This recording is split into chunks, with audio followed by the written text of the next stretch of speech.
नमस्कार विद्यार्थी मित्रांनो, स्वामी विवेकानंद कोचिंग क्लासेस या यूट्यूब चॅनलमध्ये आपल्या सर्वांचे हार्दिक स्वागत। तर आज आपण इयत्ता तिसरीतील विषय भाषा मराठी व गणित सराव प्रश्नपत्रिका क्रमांक 5 आज सोडवणार आहोत। तर याआधी आपण 1, 2, 3, 4 क्रमांकाच्या सर्व प्रश्नपत्रिका अपलोड केलेल्या आहेत। तर आज पाहणार आहोत सराव प्रश्नपत्रिका क्रमांक 4। यामध्ये आपल्याला एकूण वेळ दिलेला असतो 1.5 तासाचा आणि एकूण गुण असतात 150।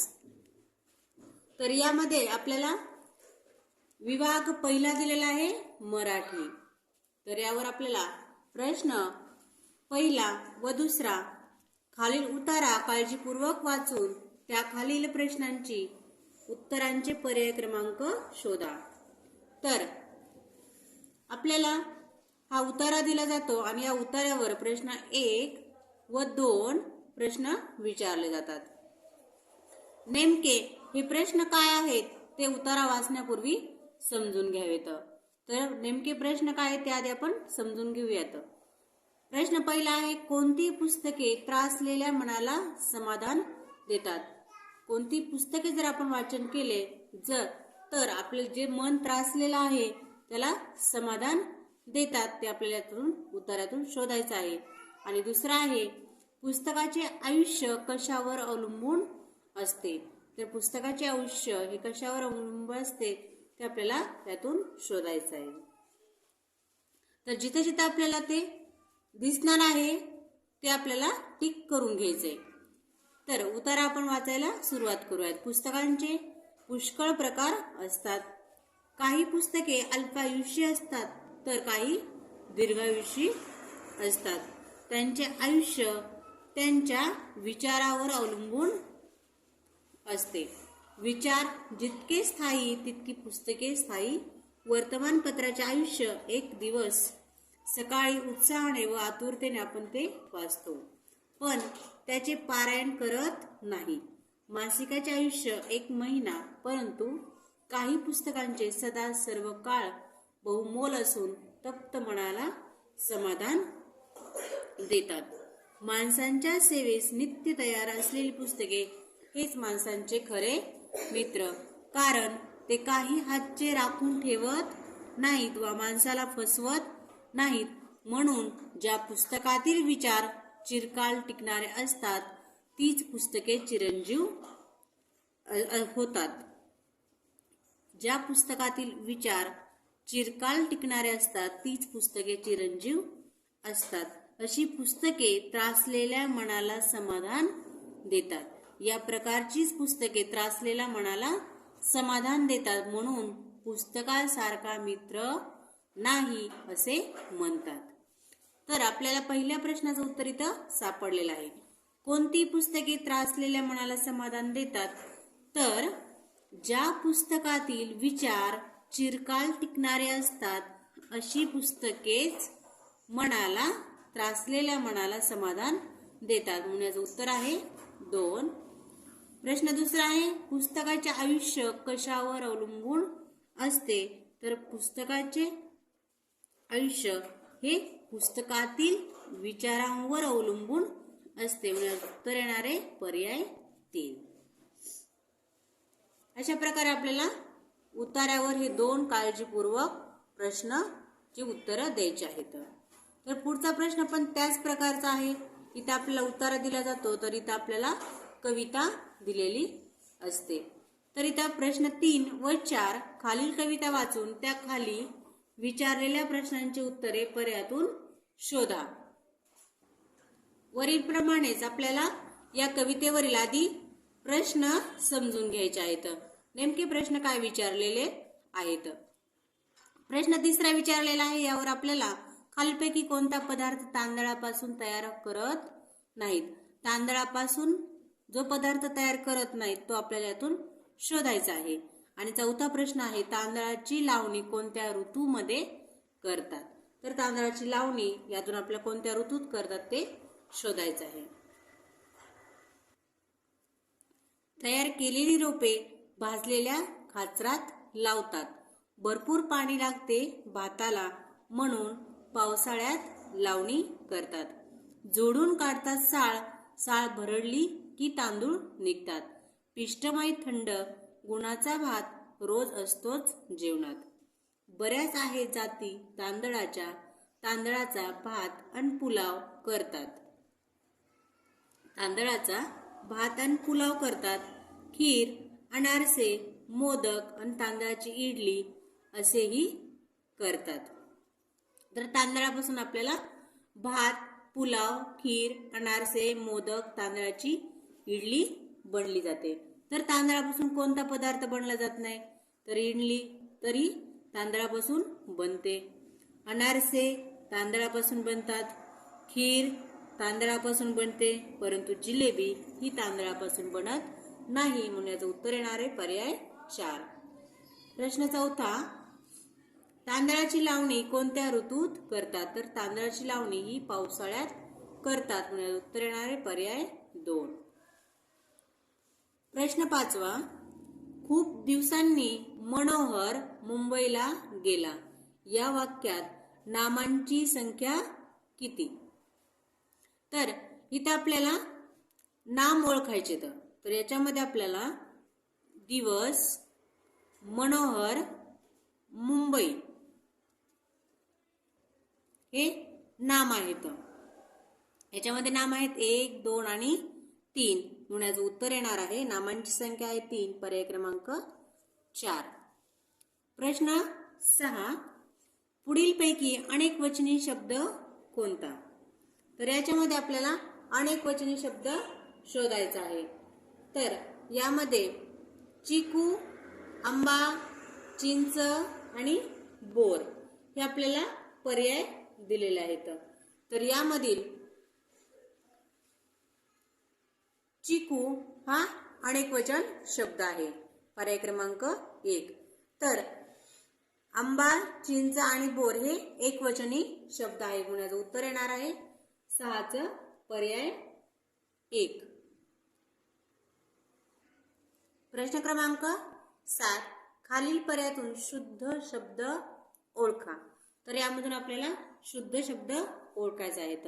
तर जीवन, परीक्षा आणि भूगोल हे तीनही आपल्याला अशुद्ध शब्द दिलेले आहेत. तर शुद्ध शब्द आहे पर्याय क्रमांक 4. प्रश्न क्रमांक 8. खालील वाक्यात रिकाम्या जागी योग्य अर्थ जुळणारा वाक्यप्रचार निवडा. विवेक व नितीन या दोघांचे खूप मेतकूट जमते, म्हणजे मैत्री जमते, पर्याय क्रमांक 2. प्रश्न 9. लहान संकटातून अधिक मोठ्या संकटात सापडणे या अर्थाची म्हण पर्यायातून शोधा. लहान संकटातून मोठ्या संकटात पडणे म्हणजेच आगीतून फुफट्यात, पर्याय क्रमांक 3. प्रश्न क्रमांक 10 व 11. खाली दिलेला संवाद काळजीपूर्वक वाचून त्या खाली दिलेल्या प्रश्नांची उत्तरे पर्यायातून शोधा. उतार्याप्रमाणे आणि कवितेप्रमाणे आपल्याला हा संवाद काळजीपूर्वक वाचायचा आणि त्यावर आपल्याला दिलेले 2 प्रश्नांची उत्तरे बरोबर द्यायची आहेत.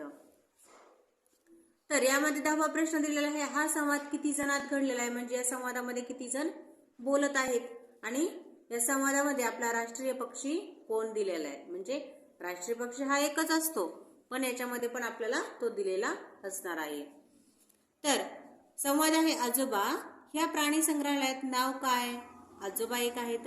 अरे राजू, हे तर प्रतापसिंह प्राणी संग्रहालय. अहो आजोबा, तो पहा सिंह. राणी, त्या पिंजऱ्याच्या अगदी जवळ जाऊ नकोस. म्हणजे राणी पण याच्यामध्ये आहे. आजोबा, सिंहाच्या मानेवर काय आहे? अगं, त्याला आयळ म्हणतात. आणि बर का राणी, सिंह हा जंगलाचा राजा असतो. सिंह हा जंगलाचा राजा आहे. राणी, तो बघ मोर, त्याच्या डोक्यावर तुरा कसा शोभून दिसतोय. राजू, वा, खूपच छान. तर इथं आपल्याला सिंह हा जंगलाचा राजा आहे, परंतु आपला प्रश्न विचारलेला आहे आपला राष्ट्रीय पक्षी कोण? तर हा प्राणी आहे, तर पक्षी आहे आपला मोर. तर 11 नंबरचं उत्तर येणार आहे पर्याय 1. आणि हा संवाद किती जणात घडलेला आहे? तर हा संवाद आजोबा राजू आणि राणी म्हणजे 1, 2 आणि 3 जणांमध्ये घडलेला आहे म्हणून याचं उत्तर येणारे पर्याय 3. प्रश्न क्रमांक 12 ते 14. रिकाम्या जागी योग्य शब्द भरून सुसंगत वाक्याचा परिच्छेद तयार करण्यासाठी पर्याय शोधा. तर यामध्ये आपल्याला परिच्छेद मध्ये 12, 13 आणि 14 हे प्रश्न एकमेकावर अवलंबून असतात. हे कधी पण लक्षात ठेवायचे, कारण की 14व्या प्रश्नावरून सुद्धा आपल्याला वरील प्रश्नांची उत्तरे निघू शकतात आणि 12व्या प्रश्नावरून पण कधी कधी ते प्रश्नाची उत्तरे निघू शकतात. तर इथं आपल्याला कसं दिलं आहे ते आपण पाहूयात. प्रश्न 12 आहे, जानेवारी महिन्यात डॅश डॅश हा सण साजरा केला जातो. तर इथं दिलेला आहे गुढीपाडवा, दसरा, मकर संक्रांत आणि बैलपोळा. तर आपल्याला माहिती आहे जानेवारी महिन्यात हा मकर संक्रांत साजरा केला जातो म्हणून याचं उत्तर येणार पर्याय 3. या सणाच्या आदल्या दिवशी भोगीचा सण असतो. पर्याय 1. 14. या सणाला एकमेकांना डॅश डॅश वाटतात. तर एकमेकांना या सणाला तिळगुळ वाटतात. पर्याय क्रमांक 4. प्रश्न क्रमांक 15. पावक या शब्दाला समानार्थी शब्द कोणता? तर पावक यासाठी शब्द आलेला आहे आपल्याला अग्नी. पर्याय 1. प्रश्न क्रमांक 16. सहकार या शब्दाचा विरुद्धार्थी शब्द कोणता? तर सहकारचा विरुद्धार्थी शब्द आहे असहकार. पर्याय 4. प्रश्न 17. पुढे दिलेल्या शब्दाला कोणता शब्द जोडल्यास जोड शब्द तयार होईल?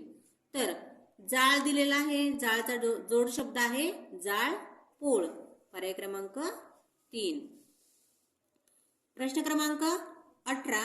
दररोज प्रसिद्ध होणारे या शब्दसमूहाबद्दल एक शब्द द्या.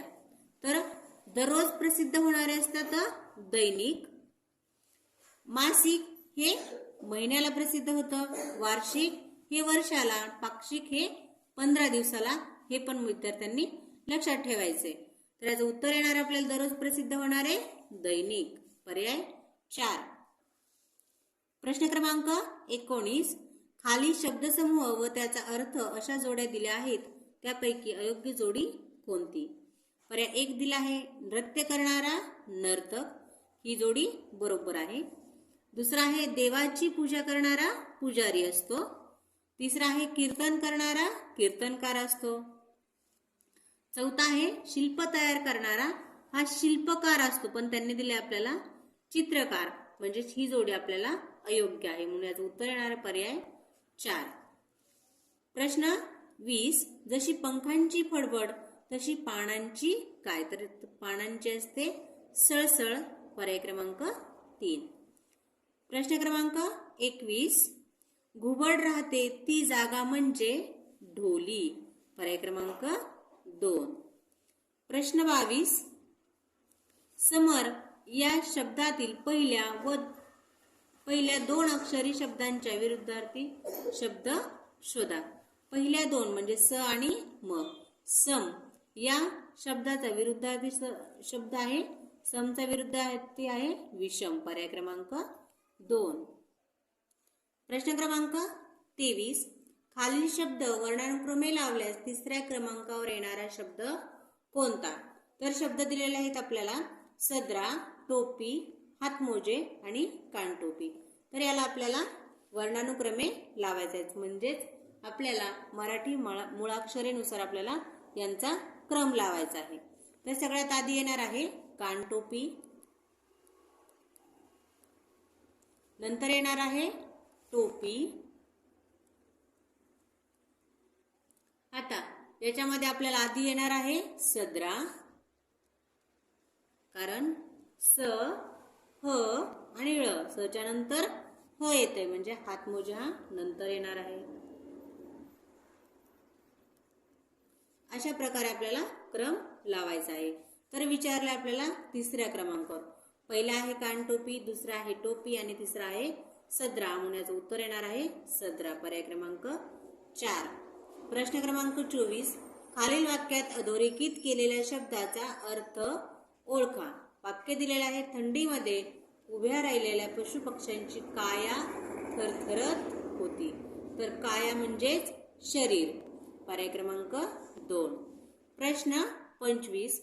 साने गुरुजींचे संपूर्ण नाव काय आहे? तर इथं आपल्याला साने गुरुजींचे संपूर्ण नाव शोधायचं आहे. तर त्यांचं पूर्ण नाव आहे पांडुरंग सदाशिव साने. पर्याय क्रमांक 3. अशा प्रकारे आपण या प्रश्नपत्रिकेतील मराठी हा भाग सोडवला आहे. पुढील भागामध्ये आपण गणित हा भाग सोडवणार आहोत. व्हिडिओ आवडल्यास चॅनल लाईक करा, शेअर करा आणि सबस्क्राईब करा. धन्यवाद बालमित्रांनो.